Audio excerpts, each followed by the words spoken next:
رب اشرح لي صدري ويسر لي أمري واحلل عقدة من لساني يفقه قولي آمين يا رب العالمين. Today is my final khutbah on the series of the attacks of the devil and the dialogue that he had with Allah Azza wa Jal against the children of Adam alayhi salam. I want to remind myself that in the last couple of years, as I start reviewing the Quran again, I've decided to stop at places that I normally don't pay as much attention to. And this is one of those places. You pass by it and you read that the devil will attack from all sides, and you just keep moving on, and you just kind of don't stop and think about that. And so I've decided to pay attention to places in the Quran that easily, at least for myself, get overlooked, and to try to highlight that for my own benefit and inshallah ta'ala for your benefit as well.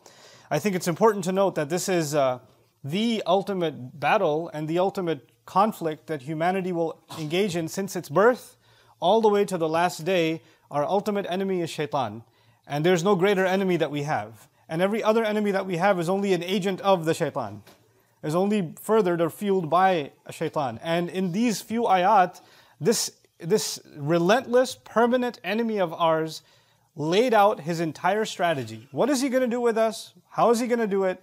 How is he going to come at us? Every single one of us, until the end of time. And that's a pretty big deal. Now we know the game plan of the enemy, and Allah recorded it in the Quran. So it's not a small thing to just pass by. It's important to understand how is it that the devil is going to come at us in our lives at any moment of our lives and try to pull us into his way. Right? So which was my motivation for covering this in some depth. We've come to the last phrase of this ayah. The promise was that he will attack. He said, ثُمَّ لَآتِيَنَّهُمْ, I swear to it, I will absolutely come at them. I'll attack them from right in front of them, from behind them, from their right and from their left. And I've given khutbahs on each of those now. And this is the final comment that he makes. And that comment is, وَلَا تَجِدُ أَكْثَرَهُمْ شَاكِرِينَ. You will not find most of them grateful. You will not find most of them grateful. Now, this is an important phrase, and we have to see the guidance Allah Azza wa Jalla has embedded and infused inside of this phrase, and that's what this khutbah is dedicated to.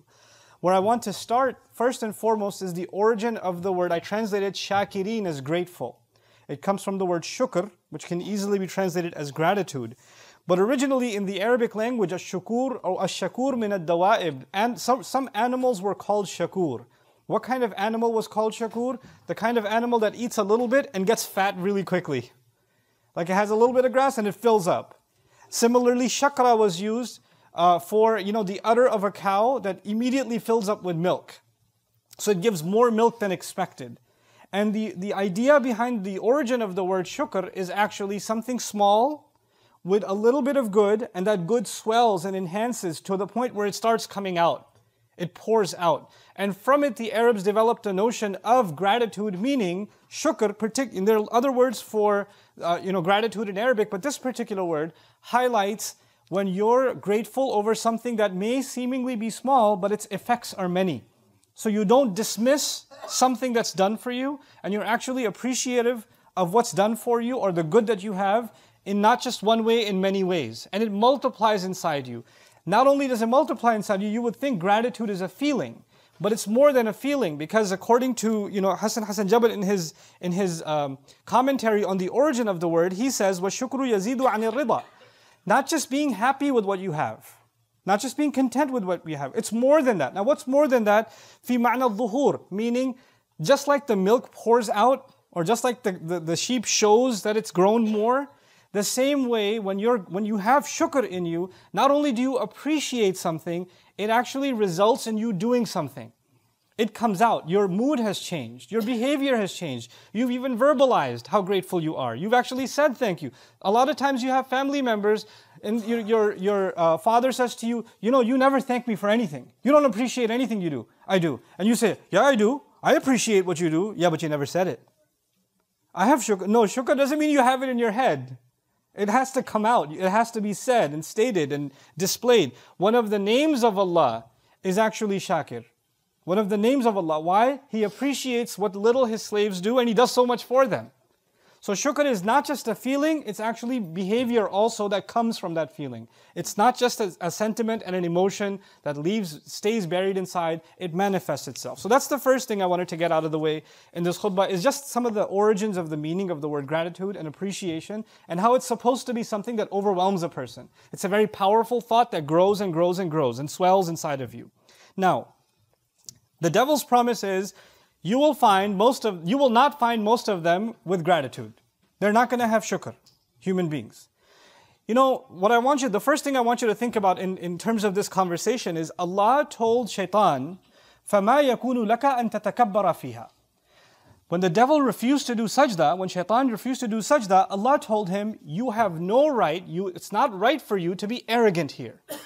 The problem of the devil was arrogance. And that's the reason he got kicked out. فَخْرُجْ إِنَّكَ مِنَ الصَّاغِرِينَ. Get out of here. He was expelled because he was arrogant. Now, because he's angry at humanity, you expect that he would turn back to Allah and say, well, you kicked me out of here because I'm arrogant. I'm going to prove to you that they're arrogant. So they don't deserve this place either. But instead of telling Allah, oh, you think I'm arrogant? Let me show you how arrogant they are. He said, you think I'm arrogant? Once I'm done attacking them, I will prove to you, not that they're arrogant, but they're not grateful. لَا تَجِدُ أَكْثَرَهُمْ شَاكِرِينَ. So it's a switch. The switch is, if the complaint against the devil is that he's arrogant, then he should prove that I'm not that different from these guys. Look, they're arrogant too. But no, he says, I will prove that they are ungrateful. What Quran has done so strategically and so wisely here is that's actually shown us something. The opposite of arrogance, we think the opposite of arrogance is humility in the dictionary. The opposite of arrogance is what? Humility.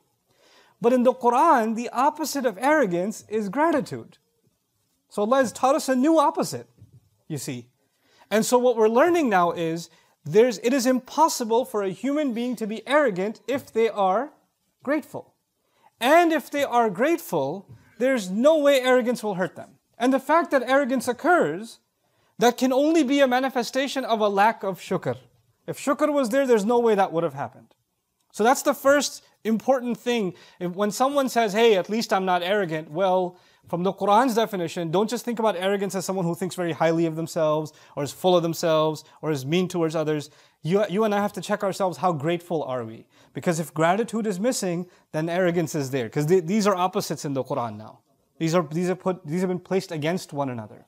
The next thing that's important here, I kept telling you Shaitan comes from 4 directions. And now we're learning, if his attack is successful, what's the goal? The goal is not for human beings to make a mistake. That's not his goal, that's not enough. Because Allah created the human beings programmed to make mistakes. كُلُّ بَنِي آدَمْ خَطَّاءُونَ. All children of Adam keep on making mistakes. That's what we do. Human beings are not made perfect. We're not angels, we have choice. We have shortcomings. As a matter of fact, I kept telling you, even when we do good deeds, they have shortcomings. Even when we make salah, it's not perfect. Even when we recite Quran, it's not perfect. Even when we do Hajj, it's not perfect. When we fast, it's not perfect. So we're imperfect by definition. So the fact that we have mistakes is no surprise. The devil's mission is not to get us to make a mistake. The devil's mission is clear in this ayah. Once I attack them from these directions, I will prove to you that they are not grateful. If he can get gratitude out of us as a result of our mistakes, then he's successful. That's actually his goal, to remove the sense of appreciation of Allah and to do things out of the appreciation and the shukr to Allah, our optimistic, feeling towards Allah. If you think about our relationship with Allah, for so many people, their relationship with Allah is based on fear. If you don't pray, Allah is going to burn you.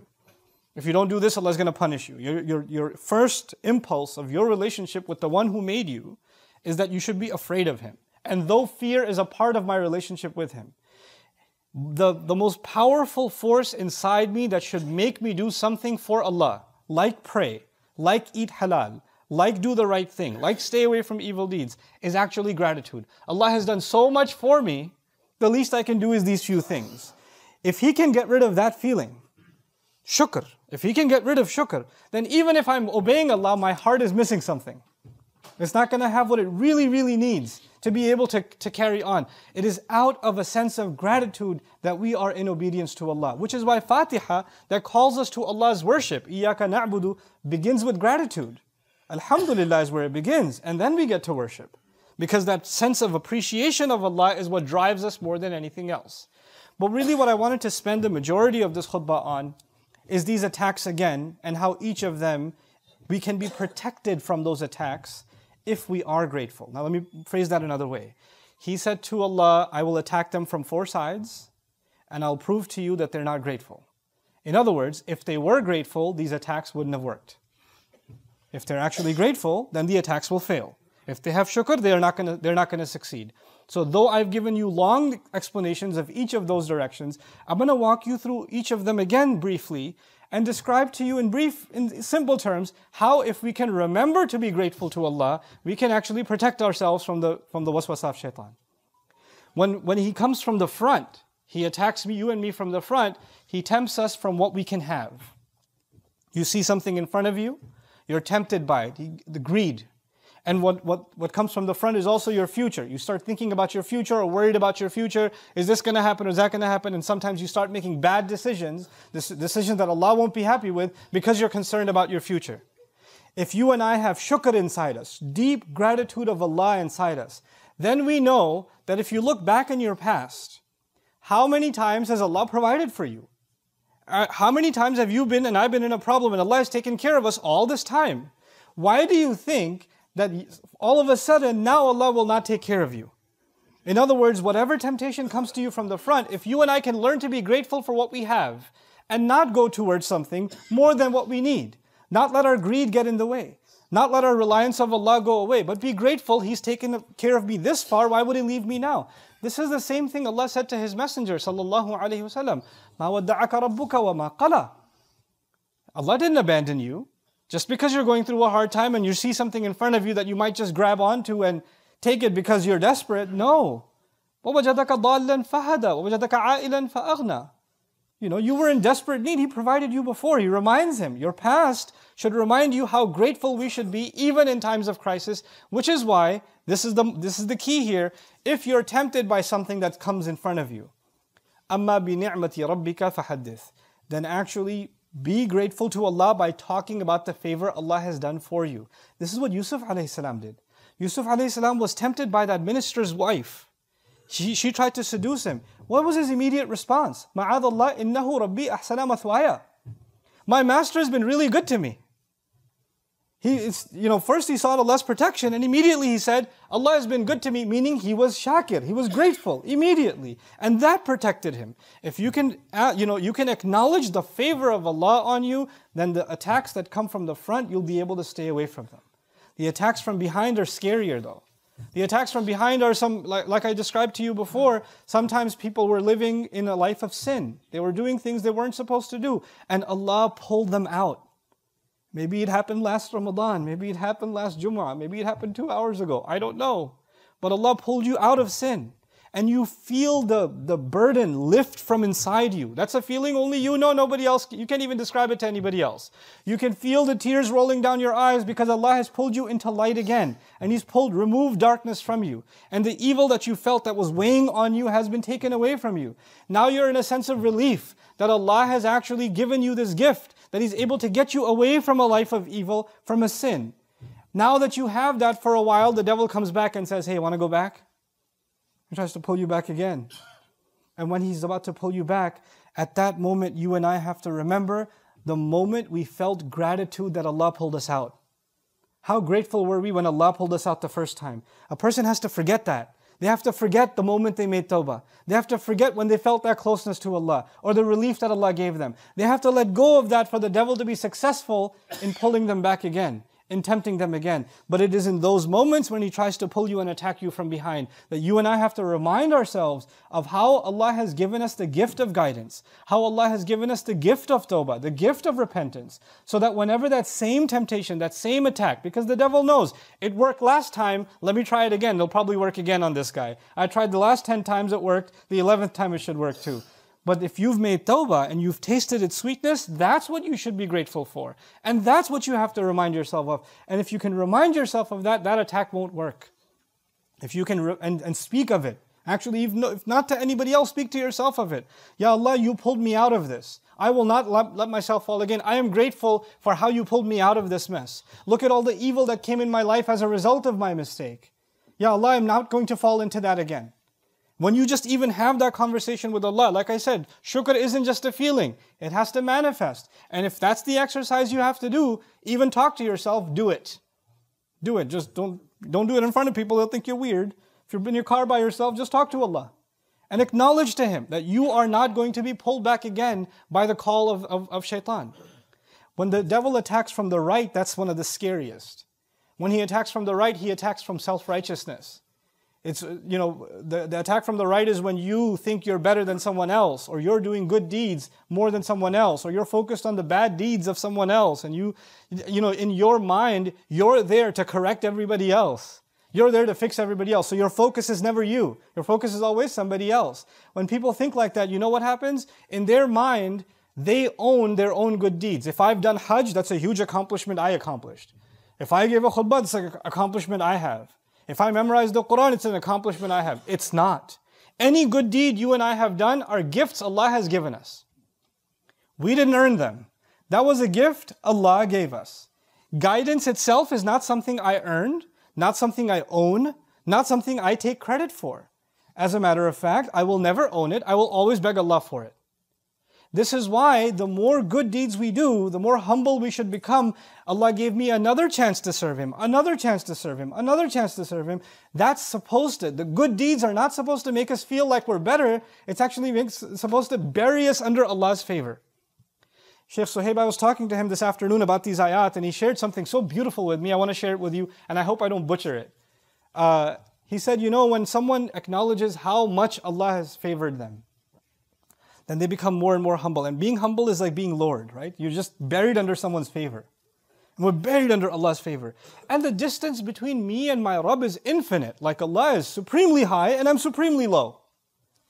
And when you realize how low you are and how much buried under Allah's favor, the weight of Allah's favor on you is so much, then when you look at the person next to you, you'll never think how much higher you are than them, because the distance between you and this other person, if you're an inch higher than them or 2 inches, is nothing compared to the infinite distance between you and Allah. This distance between us of better and worse becomes irrelevant.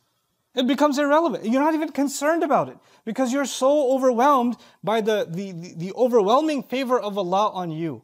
This is what the right does. Good deeds that we do are supposed to make us more humble. People come to you when you do a good deed, and they'll praise you, and that'll start getting to your head. Yeah, I am pretty amazing.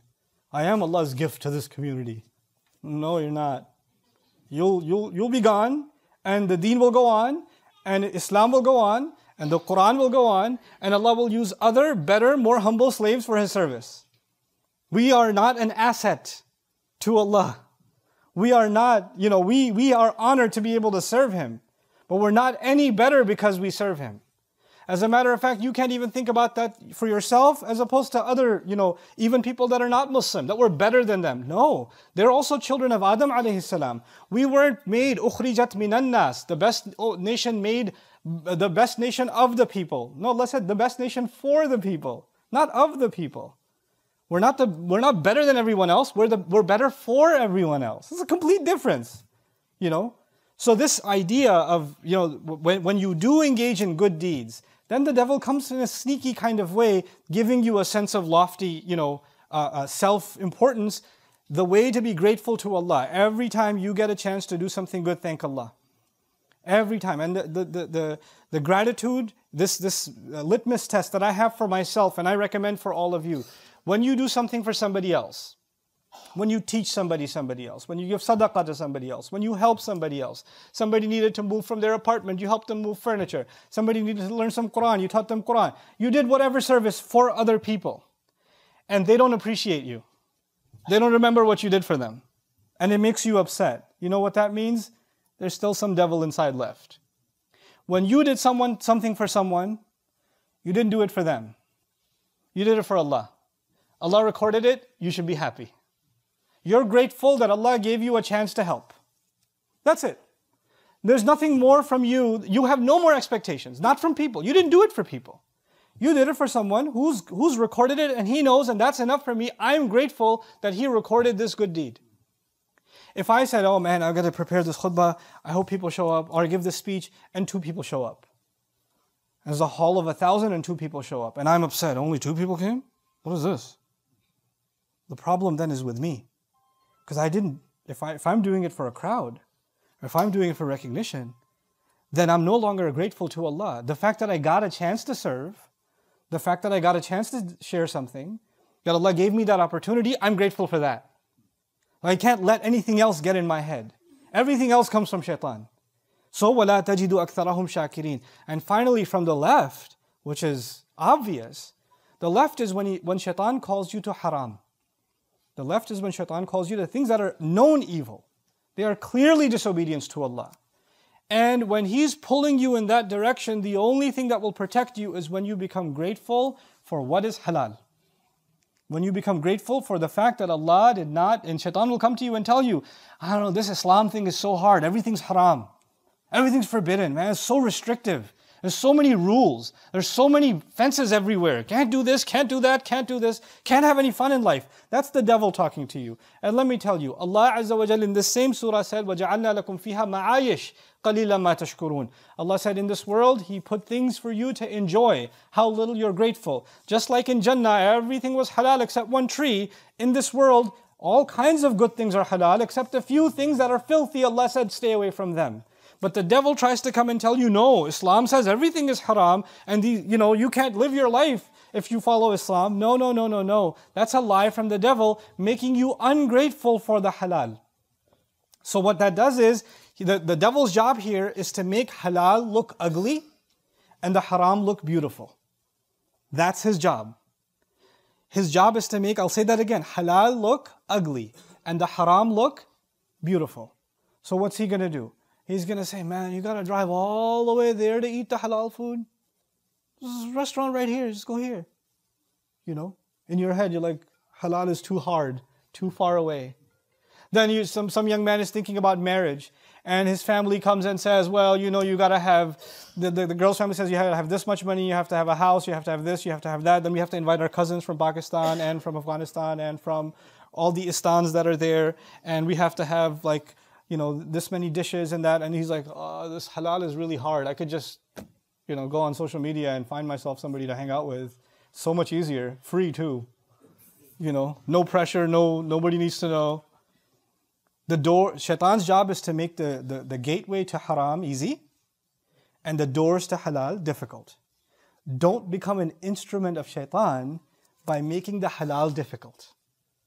Don't become that. Don't make the halal difficult for yourself. Don't make the halal difficult for your family. Because if that happens, he's easily able to pull people to the left. I know many young men, I know many young women that regret that they're in haram relationships. They regret that. Why are they in that? Because their family doesn't want to get them married. Not old enough yet. Old enough to do haram. Old enough to follow shaitan. Old enough to do all kinds of sins and ruin your akhirah, but not old enough to get married. Or not wealthy enough to get married. Or your other sisters haven't gotten married yet, this is why we can't marry you off. Who came up with these rules? This is when the door to halal is closed and the door to haram is opened. And we can't do that to ourselves. Because then we're just following into His footsteps. This is what it means when Allah Azza wa Jal let us know that the devil wants to prove that we will not be grateful. We should be grateful for the doors Allah has opened for us with the halal. We should be grateful that Allah has guided us away from things that are harmful for us. Anything that Allah made haram has to be harmful for us. That's the only reason it's haram. يُحَرِّمُ عَلَيْهِمُ الْخَبَائِثِ. He only made haram for you things that are filthy, that are actually hurtful for you. Just like you wouldn't eat filth. Just like you wouldn't consume filth. Just like you wouldn't bathe in filth. You can't engage in filth and not get sick, not get dirty. Not get contaminated. That's the purpose of it. And we have to be grateful for that guidance that Allah Azza wa Jal has given us. I pray that Allah Azza wa Jal sincerely makes all of us grateful human beings. And that Allah Azza wa Jal strengthen the bond that we have with Him and with His Word. And give us the strength through His Word to be able to fight all kinds of whispers of the devil. Barakallahu li wa lakum fil Qur'an al-Hakim. Wa nafa'ani wa iyyakum bil ayati wa dhikr al-Hakim.